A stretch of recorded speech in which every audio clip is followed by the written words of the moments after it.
What happens when a group of leather-clad bikers decides to pick on what they think is just another helpless old man? This is the story of Walter Briggs, an 84-year-old Army veteran who survived 3 tours in Vietnam only to be attacked by cowards who had no idea they just messed with the wrong family.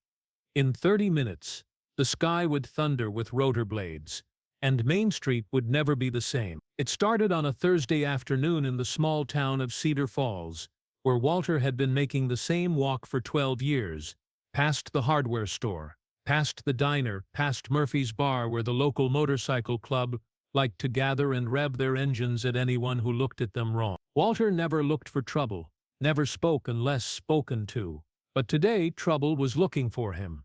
The mistake was simple. Walter's old hands weren't as steady as they used to be, and as he shuffled past the row of gleaming Harleys, his grocery bag brushed against a handlebar. Just a soft graze, barely enough to move the bike an inch. But to Jake Morrison, the club's self-appointed enforcer, it was enough reason to teach an old man a lesson about respect. What Morrison didn't know, what none of them knew, was that Walter Briggs wasn't just any old man. He was Staff Sergeant Walter Briggs, Bronze Star recipient, Father Captain Sarah Briggs of the 82nd Airborne, and grandfather to Lieutenant Michael Briggs, currently deployed with a Special Operations Unit that was monitoring radio frequencies 24 hours a day, 7 days a week. Morrison stepped off his bike with the swagger of a man who had never faced real danger, never looked down the barrel of an enemy rifle, never carried a wounded brother through hostile territory. He saw an elderly man in a faded jacket, walking slowly with the help of a worn wooden cane, and decided that was enough reason to strike. One loud crack echoed down Main Street as Morrison's fist connected with Walter's jaw. The 84-year-old veteran collapsed to the pavement, his bag of groceries spilling across the sidewalk, bread rolling into the gutter, milk cartons splitting open. His hands still gripped the wooden cane that had helped him walk since the shrapnel in his leg started acting up again last winter. The bar crowd gathered around, phones stayed in pockets, and not one soul stepped forward to help. They watched as Walter struggled to push himself up from the concrete, his service pin glinting in the afternoon sun, the same pin he'd worn every day for 40 years. To them, he was just an old man who'd gotten what he deserved for not watching where he was going. But exactly 30 minutes later, the silence shattered. The sky above Cedar Falls began to pulse with a sound that made windows rattle and car alarms scream. A Il-60 BlackHawk helicopter descended onto Main Street like the wrath of God, its rotor wash sending dust and debris swirling in every direction. The massive aircraft settled onto the asphalt with mechanical precision, blocking traffic in both directions, as if the entire town had suddenly become a military landing zone. Before the rotors stopped spinning, the side doors burst open, and 12 soldiers in full tactical gear spilled out like a storm was coming. They moved with the coordinated precision of a unit that had served together in places where hesitation meant death, their boots hitting the pavement in perfect synchronization as they formed a perimeter around the helicopter. The lead soldier, a captain with 3 combat deployment patches on his uniform, stepped forward and spoke into his radio with the calm authority of someone accustomed to command. "This is Ranger 6. We've secured the landings, requesting location of Staff Sergeant Walter Briggs, service number 24857691, over." The crowd that had gathered to watch Walter's humiliation suddenly found themselves facing something they had never seen before: real soldiers, the kind who had jumped out of aircraft over enemy territory, who had fought in places most people couldn't pronounce, who had sworn an oath to protect and defend that didn't end when they took off their uniforms. Morrison and his motorcycle club, men who thought leather jackets and loud pipes made them intimidating, suddenly looked very small standing next to soldiers who carried themselves with the quiet confidence of people who had seen actual combat. The difference between playing tough and being tough became painfully obvious to everyone watching. An elderly woman emerged from the crowd, pointing a shaking finger toward the ambulance that had arrived 10 minutes earlier. "They took him to Cedar Falls, General," she called out, her voice barely audible over the dying whine of the helicopter engines. "The old man with the cane. They said he might have a concussion." The captain nodded once and spoke into his radio again. "Ranger 6 to base. We need medical liaison at Cedar Falls, General, immediately." Family member status critical. He paused, then added with ice in his voice, and we need local police coordination for assault charges on multiple suspects. What happened next would be talked about in Cedar Falls for decades to come. The soldiers didn't draw weapons, didn't make threats, didn't raise their voices. They simply positioned themselves around Morrison and his friends with the patient professionalism of people who knew exactly how dangerous they were and exactly how much restraint they were choosing to exercise. The captain approached Morrison with measured steps, stopping just close enough to make it clear that running wasn't an option. "Sir," he said, his voice carrying the kind of quiet authority that made grown men stand at attention, "I need you to understand something very clearly. The man you attacked is Staff Sergeant Walter Briggs, United States Army Bronze Star recipient, veteran of 3 combat tours in Vietnam." Morrison's face had gone pale, but the captain wasn't finished. "Staff Sergeant Briggs is also the father of Captain Sarah Briggs, 82nd Airborne Division currently deployed in Eastern Europe. He's the grandfather of Lieutenant Michael Briggs, who happens to be my commanding officer and is currently monitoring emergency frequencies from a base I can't name in a country I can't mention." The captain paused, letting the weight of those words settle over the crowd like a heavy blanket. When Lieutenant Briggs heard that his grandfather had been assaulted by civilians, he made some phone calls. When Captain Briggs heard that her father was in the hospital, she made some phone calls. When those calls reached my unit, we were in the air within 8 minutes. Morrison tried to speak, but no words came out. The captain continued with the relentless precision of someone delivering a briefing. "You attacked a man who has forgotten more about courage than you will ever learn. You struck someone who carried wounded soldiers through enemy fire while you were probably still in diapers. You assaulted a veteran who earned the right to walk down any street in America without fear of cowards like you." The police sirens that had been growing louder finally reached Main Street, and 3 patrol cars pulled up behind the helicopter. The officers who emerged looked as stunned as everyone else to find a military aircraft parked in the middle of their town, but they quickly coordinated with the soldiers to begin taking statements and making arrests. As Morrison was led away in handcuffs, still trying to process how a simple assault had escalated into a military operation, the captain made one final radio call. "Ranger 6 to Lieutenant Briggs. Your grandfather is secure and receiving medical attention. The subjects responsible for his assault are in custody. Mission accomplished, sir." The response that crackled through his radio was barely audible to the crowd, but those close enough heard a young man's voice, tight with emotion. "Thank you, Captain. Tell Grandpa we're coming home." At Cedar Falls General Hospital, Walter Briggs was sitting up in his hospital bed, a bandage covering the cut on his forehead, when a nurse rushed in with news that the parking lot was filling up with military vehicles. Walter smiled for the first time that day, an expression that made him look decades younger. "That'll be my family," he said quietly, adjusting the collar of his hospital gown to make sure his service pin was visible. "They tend to worry when someone messes with one of their own." Within an hour, Cedar Falls General had been visited by more active-duty military personnel than the hospital had seen in its entire history.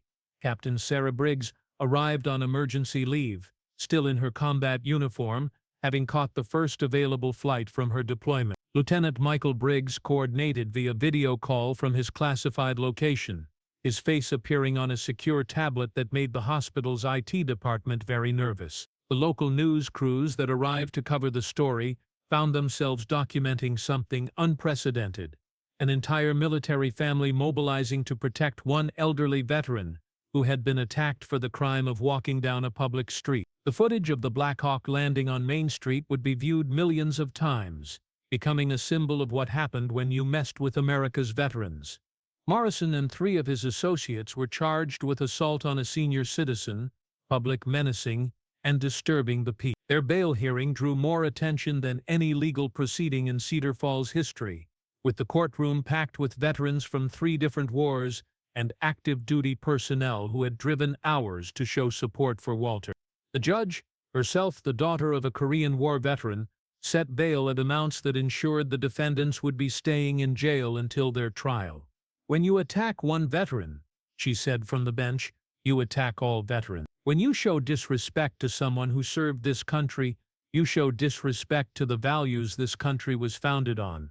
But the real impact of that Thursday afternoon went far beyond criminal charges and legal proceedings. The story spread through military networks like wildfire, shared on social media platforms, picked up by national news outlets, and eventually reaching veterans organizations across the country. Walter's story became a rallying cry for veteran advocacy groups, reminder that the men and women who had served their country deserved respect and protection in their golden years. The incident sparked conversations about veteran care, community responsibility, and the bonds that connected military families across generations and geographical boundaries. Within a week, Cedar Falls had received visits from veterans groups from 4 different states, all coming to check on Walter and show solidarity with a fellow veteran who had been attacked. The town's attitude toward its elderly population shifted dramatically, with local businesses posting signs welcoming veterans and community groups organizing regular check-ins on senior residents. Morrison's motorcycle club disbanded within a month,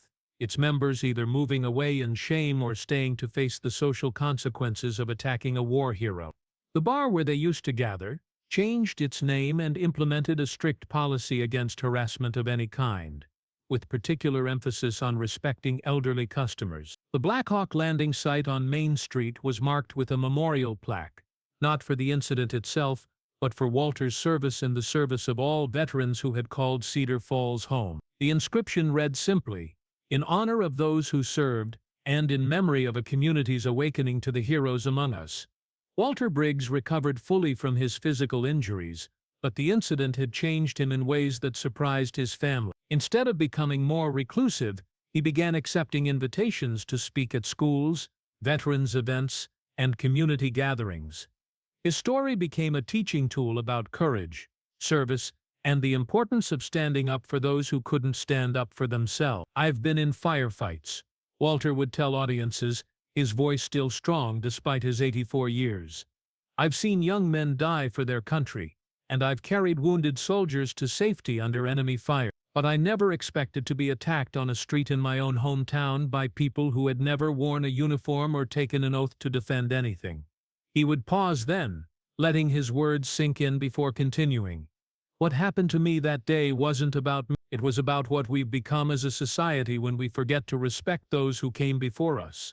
When we forget that every elderly person you see on the street has a story, has contributed something to the world you live in today." The impact of Walter's story extended beyond Cedar Falls, beyond Ohio, beyond the immediate military community. It became part of a larger conversation about veteran care, about community responsibility, about the invisible bonds that connected past and present in ways most people never considered. Military recruiting stations reported increased interest from young people who said Walter's story had inspired them to serve. Veterans' hospitals received increased volunteer applications from civilians who wanted to give back to those who had served. Community organizations across the country implemented programs to check on elderly veterans and ensure they had the support they needed. The helicopter crew that had responded to Lieutenant Briggs' call that day were awarded commendations for their rapid response and professional conduct. Their willingness to treat a family emergency as a military operation demonstrated the values that made the military a brotherhood that extended far beyond active duty service. Captain Sarah Briggs was promoted to Major 6 months later, with her commanding officer specifically citing her family's commitment to veteran care as evidence of the leadership qualities the Army needed in its senior officers. Lieutenant Michael Briggs completed his deployment and requested assignment to a Veteran Affairs liaison position, wanting to ensure that other families wouldn't have to go through what his had experienced. But perhaps the most significant change was in Walter himself, the man who had walked quietly through Cedar Falls for 12 years, avoiding attention and keeping to himself, had become an advocate for veteran rights and community responsibility. He used his newfound platform to push for better veteran services, increased community awareness, and stronger protections for senior citizens. "I survived 3 tours in Vietnam," Walter would say in his speeches, "but I almost didn't survive a Thursday afternoon walk to the grocery store in my own hometown." That tells you something about how we treat our veterans. And it tells you something about how we need to do better. The incident on Main Street had lasted less than 5 minutes. The helicopter response had taken 30 minutes, but the changes that followed would last for generations, rippling outward from one small town to influence how communities across America thought about their veterans, their elderly residents, and their responsibility to protect those who had protected them. Morrison served 18 months in prison and was required to complete 500 hours of community service at the local veterans hospital. His initial resentment gradually transformed into something approaching understanding, as he listened to stories from men and women who had sacrificed for their country. He would never fully comprehend the magnitude of his mistake, but he learned enough to spend the rest of his life trying to make amends. The other bikers involved in the incident faced similar sentences and similar opportunities for education and redemption. Some took advantage of those opportunities. Others remained bitter and resentful, but all of them learned that actions have consequences, and some consequences reach much further than anyone could have imagined. Years later, when people talked about the day the BlackHawk landed on Main Street, they weren't just talking about military response times or family loyalty. They were talking about the moment their community learned the difference between toughness and strength, between intimidation and respect, between wearing a costume and earning the right to walk with dignity. Walter Briggs lived to see his 90th birthday, surrounded by family, friends, and a community that had learned to recognize and honor the heroes among them. He never stopped making his weekly walk past Murphy's Bar, which had been renamed the Veterans Den, and now served as an unofficial gathering place for former service members from all branches and all eras. His story became part of Cedar Falls folklore, passed down from parents to children as a reminder that respect wasn't something you demanded, it was something you earned through service, sacrifice, and the quiet dignity of living your values every day. And sometimes when the afternoon light hit Main Street just right, old-timers would swear they could still hear the distant sound of rotor blades, reminding everyone that some families never forget their own, and some bonds are stronger than anything civilians could ever understand. The message was simple, clear, and had been delivered with the precision that only comes from people who have learned the true cost of freedom. Touch one of ours, and you answer to all of us. But the story didn't end with Walter's recovery or Morrison's imprisonment. In the months that followed, Cedar Falls became something of a pilgrimage site for veterans and military families from across the Midwest. They came not just to see where the famous BlackHawk landing had occurred, but to meet the man whose family had mobilized an entire military unit in 30 minutes. Walter's modest home on Elm Street began receiving visitors from as far away as California and Maine. Retired colonels would stop by to share coffee and war stories. Gold Star mothers would visit to thank him for his service and to tell him about sons and daughters who would never come home. Young recruits heading to basic training would ask for his blessing, treating him like a living piece of military history. The local VFW post, which had been struggling with declining membership and financial difficulties, experienced a renaissance unlike anything in its 60-year history. Donations poured in from military families who had been inspired by Walter's story. The building was renovated, expanded, and transformed into a regional center for veteran services that drew visitors from 5 surrounding states. Captain Sarah Briggs, now Major Briggs, established a foundation in her father's name focused on supporting elderly veterans who had fallen through the cracks of the VA system. The Walter Briggs Foundation would eventually provide assistance to over 10,000 veterans nationwide, offering everything from medical support to home repairs to simple companionship for those who had no family left to care for them. Lieutenant Michael Briggs completed his special operations tour and accepted a position with the Department of Veterans Affairs, specifically requesting assignment to cases involving elderly veterans who had been victims of assault or abuse. His grandfather's experience had shown him a gap in the system that needed addressing, and he spent his post-military career ensuring that other families wouldn't have to mobilize BlackHawk helicopters to get justice for their elderly relatives. The Cedar Falls Police Department implemented new protocols for responding to assaults on senior citizens, particularly those involving veterans. Officers received training on recognizing military service indicators and understanding the broader implications of veteran-related crime. The department established partnerships with local VFW posts and American Legion chapters to ensure rapid communication when veterans needed assistance. Murphy's Bar, renamed the Veterans Den, became more than just a gathering place for former service members. It became a community institution where younger generations could learn from older ones, where stories of service and sacrifice were shared over coffee and conversation. The bar's new owner, a Marine veteran himself, instituted a policy that any veteran over 80 drank free, and any veteran facing financial hardship could count on a warm meal and a listening ear. The impact on local schools was equally profound. Walter began making regular visits to Cedar Falls High School, where his story became part of the curriculum in both history and civics classes. Students learned not just about military service and veteran issues, but about community responsibility and the importance of standing up for those who couldn't stand up for themselves. The motorcycle club that had disbanded after Morrison's arrest was replaced by a different kind of riding group, the Cedar Falls Veterans Motorcycle Club, composed entirely of retired military personnel who organized charity rides and community service projects. Their leather jackets bore patches commemorating fallen comrades rather than intimidating slogans, and their loud pipes announced arrival at food drives and veteran appreciation events rather than attempts to threaten innocent civilians. The hospital where Walter had been treated established a new protocol for elderly assault victims,